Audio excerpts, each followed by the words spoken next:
Dexter was impatient and he says, let's go. I have no compass. He has a compass. He knows the area better than I do. So he says, northeast is our walk out of here. So we're going and going. We got to nighttime again.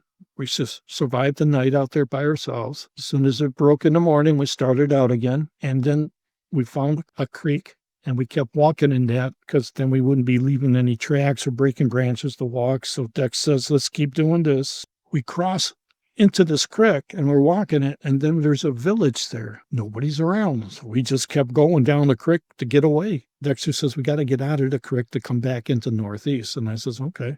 And there was an opening there, a clearing, and it led into the jungle. So we lay low.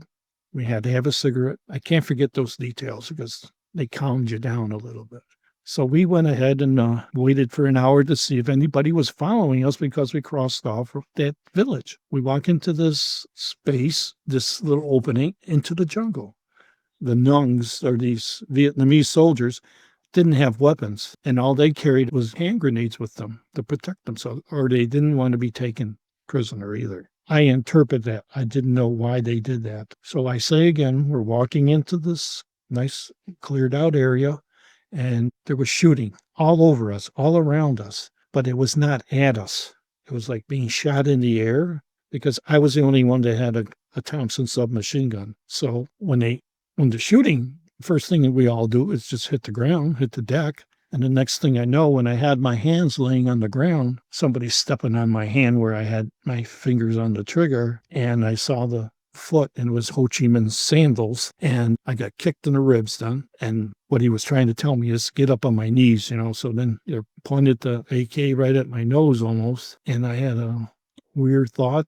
I says, I always wanted to know what it'd be like to get hit with one like this in this position. Well, that thought left my mind immediately, and then I fell on top of one of the Nungs. But when he stood up or knelt up, he's got his hand on the grenade and pin. So I held my breath. And the Charlie, the VC guy, was pointing the gun at me, pointed the gun at him, and he reached out with his hand. And he said to him in Vietnamese, like, give it to me, or whatever he said, I don't know. So the kid gave it to him. A sigh of relief, but that's what happened that morning. They tied us all up, and he took us back to that village that I spoke about when I was walking the creek.